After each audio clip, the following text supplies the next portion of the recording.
We all know how fast grocery store shelves clear out before a storm, but if you're into shooting or personal defense, then panic buying for those items can be even worse. All it takes is a politician saying something completely stupid, and your local gun shop gets picked clean overnight. So today we're going to go over the specific defensive preps that vanish first when people lose their mess, including a few things that most folks completely overlook. And the first defensive prep to get ransacked is almost always ammo. I've lost track of how many times I've seen this happen.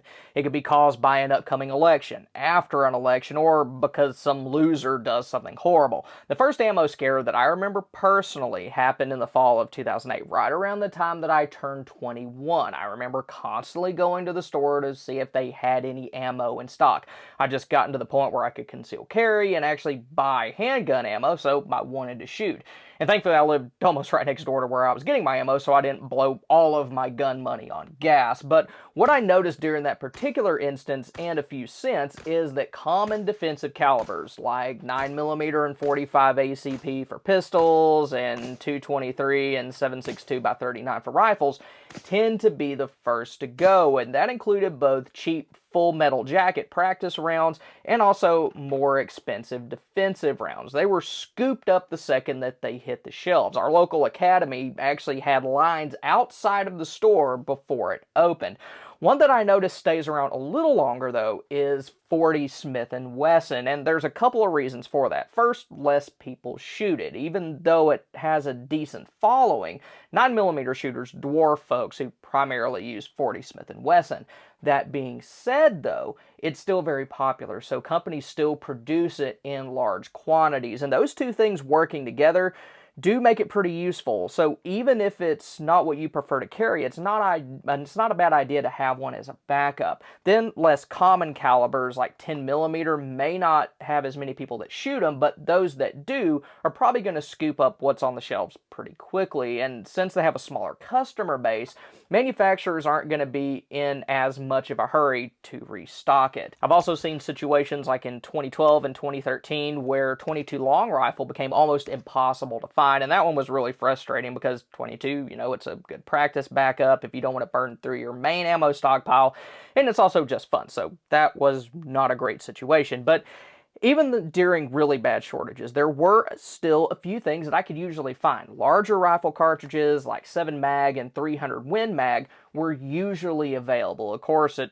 helps pretty much ammo that you get for those is really expensive, and most people aren't going to shoot more than a few rounds of these at a time. I would imagine that most folks that use calibers like those, at least around here, may shoot like 5 rounds of those per year, maybe 10. Like they'll pop off 2 or 3 to make sure that their scope is still on, and then maybe 2 more if they can find a buck and have a doe tag that season. You have some folks that'll stack them to the rafters, but most people who shoot those regularly are gonna be reloaders anyway. Then when it seemed like stores were desperate just to have anything on the shelves, they started carrying less common calibers that almost no one actually shoots, including some African big game cartridges. Back in 12 and 13, I remember seeing stuff at Academy that I had never ever seen them sell before.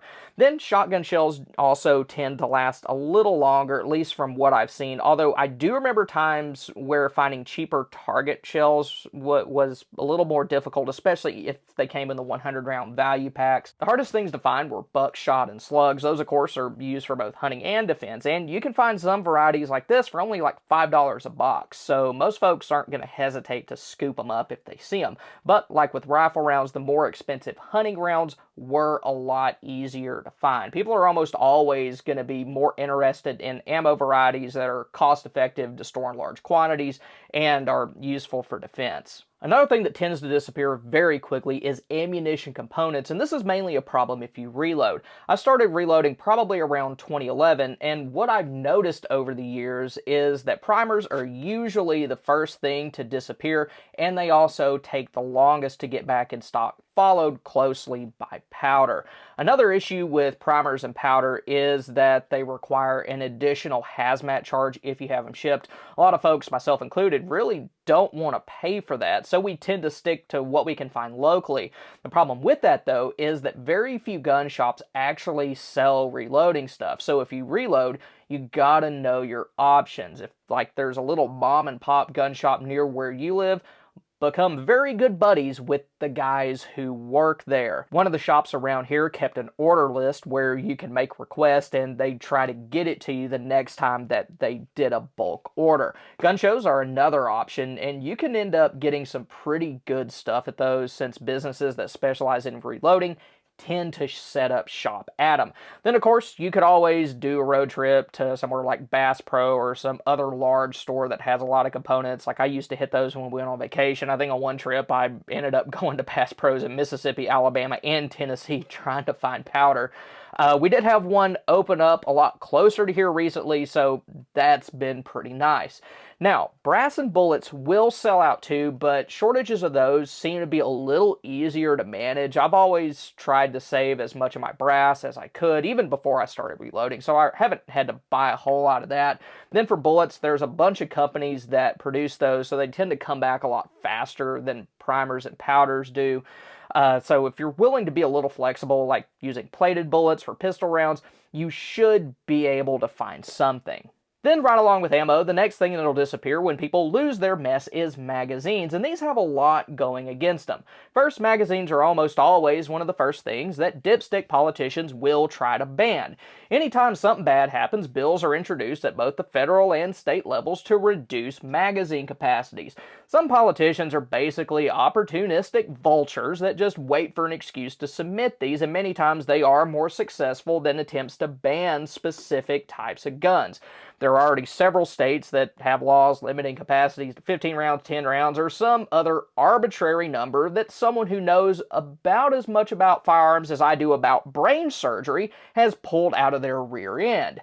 Then magazines are also wear items. Springs can wear out, followers can get chewed up, and if you practice reloads while shooting, which we should, then letting them drop and hit the ground speeds up that wear process considerably. And of course, magazines are firearm specific. So if you have several different types or models of firearms, you're going to need mags for all of them. So whenever you buy a new gun, be sure to get at least a few spare magazines to go along with it. One of the biggest mistakes that I have ever made as a gun owner was not doing that when I got my AR-15. I got it right after Thanksgiving of 2012. It was sort of an impulse buy. I'd wanted one for a while. I wasn't really planning on getting one that day.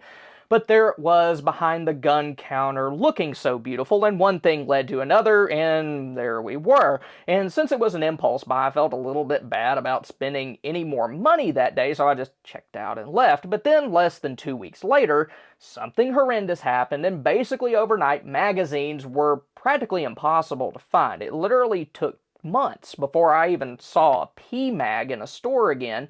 And even then, the stores that had them were imposing limits on what you could buy. I was checking locally, and I'd even signed up for email alerts from online vendors like Midway USA. I got so desperate at one point, I actually bought a Pro Mag.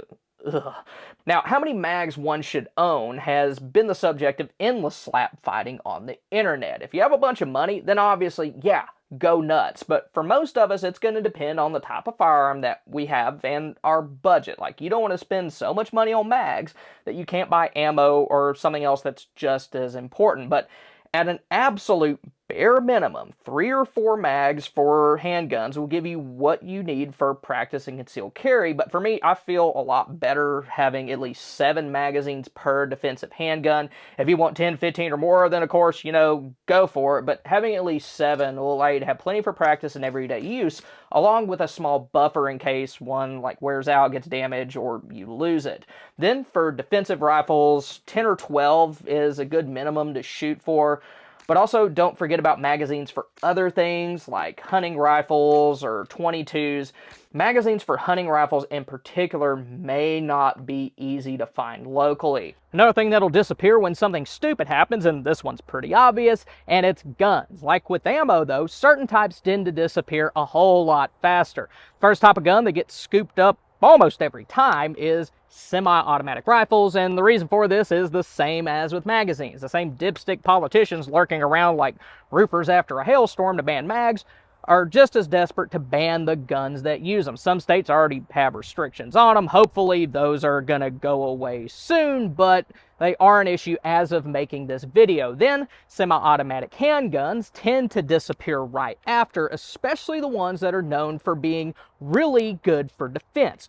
The Glock 19 is probably the example that most folks will be familiar with. We've even had a couple of states here recently ban or try to ban Glock specifically. Bunch of crap. And aside from political nonsense, defensive rifles and handguns may also be bought up quickly if like a particular area experiences an uptick in crime, or if there's some other situation that causes people to be concerned about their own personal safety or the safety of their loved ones. But like with ammo, I have noticed that 40 Smith & Wesson handguns tend to stay on shelves a little longer. Back in like 2012 or so, my in-laws didn't have a defensive handgun, so they went to pick one up, and the only semi-auto that they could find was a 40 Smith & Wesson, and it wasn't from a very good brand either, and that's another thing to consider. Good brands may sell out before less good ones do, even if the junky ones are a lot cheaper. Then things that tend to be like hunting guns, like shotguns, and also bolt-action rifles tend to stick around a lot longer, even during really bad panics. Like, I don't think I've ever walked into a gun shop and saw them completely sold out of all of those. And if you're in a situation where you're trying to pick up something for defense, but you can't find things like ARs, then pump shotguns and lever-action rifles can be very good options. They're extremely effective on targets, and they're probably going to be on shelves a little longer than the scarier-looking stuff will be. Another thing that'll become a lot harder to find when people start panic buying is spare parts. Receivers for things like AR-15s will probably be the first thing to go, followed by other builder parts, things like barrels, bolts, and full parts kits. This tends to affect ARs the worst, since those are the guns that people tend to build the most. That being said, though, I have seen parts for other guns get harder to find too. If people think that a gun that they own may become restricted, it isn't uncommon for them to stock up on common breakage parts to ensure that they can keep it going long term. This can be a very big problem for imported guns, since they're easier to regulate, and parts for those may not be all that common to begin with. Both of my main handguns are CZs, so I've tried to build a little stash of parts for them, particularly things like trigger return springs and slide stops, since those are what tend to cause the most problems for folks. Then, aside from firearm-specific items, there are some other things that can sell out quickly if things start to go downhill, and one example of that is body armor. Like, it can become harder to find any time that a new conflict breaks out. That happened at the beginning of 2022 when the war in Ukraine started. Some companies sent quite a bit of their inventory over there, and that reduced what was available here back home. And like guns, body armor is something that a lot of politicians want to ban, and they have been successful doing that in some places. Like, they want all the protection in the world and just expect us to lay down and be victims. Whatever. Rifle-rated armor like ceramic plates tends to disappear faster than soft armor like this that's mainly designed to stop pistol rounds. Higher capability usually means reduced availability during shortages or panic buying, simply because that higher capability drives higher demand. Then another thing that may get harder to find is gas masks and filters. Like body armor, these get sent to war zones, and they can also get wrapped up in government contracts. Filling those is a higher priority for companies, and the government can divert supplies for their own purposes in some circumstances. Even though it wasn't specific to gas masks, the U.S. government did redirect supplies of things like N95 masks during the Rona. Another potential issue with gas masks and filters, though, is import restrictions. An example of this is the old VK450 filter, which is a Russian filter designed to remove smoke and carbon monoxide. After sanctions were put into place because of Putin's little field trip, you couldn't get them anymore. While they were eventually replaced with things like the VK530, sourcing those and getting them into the market did take a little while. Then there are a couple of other items that are worth talking about that, while they aren't defensive preps, they are defense adjacent, and the first one of those is batteries. We've all seen people ransack Walmart and Costco like locusts trying to get batteries for their flashlights and radios. But for us, even though we have those kinds of devices, we have other things like electronic optics or weapons lights too. So be sure to pick up spare batteries for things like your red dots, thermals, or any other like high-tech optic that you've got. That's really important if you're somebody who has an optic that uses an oddball battery type. Like I have an Aimpoint Pro on my AR that uses like a 1,3N lithium battery, which isn't something you can just wander into most Walmarts and buy. The last time I bought one, I had to go to like a special battery store here in town. If you have anything that's USB rechargeable, be sure to pick up a few USB battery banks for those, along with a way to charge them. A solar generator is ideal for things like that. Some panels like these from Jackery actually have a USB charging port built right into them. But even if you can't afford a full-size version, you can always pick up a set of small portable solar panels, and those are going to work too. They'll just take a little longer to charge things up. Another thing that most people don't think about, at least for defense, is materials that could be used to fortify their home. Plywood and lumber are probably going to be the first things that come to mind for that. Plywood, of course, is used to cover windows during hurricanes, but it can also help protect your home from two-legged problems too.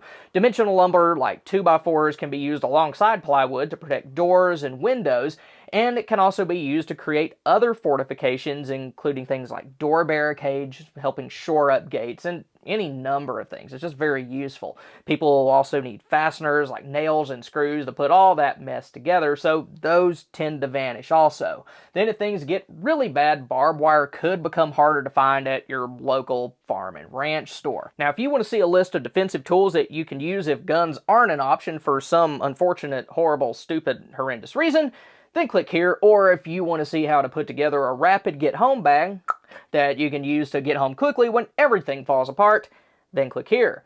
Thank y'all for stopping by. Y'all have a good one.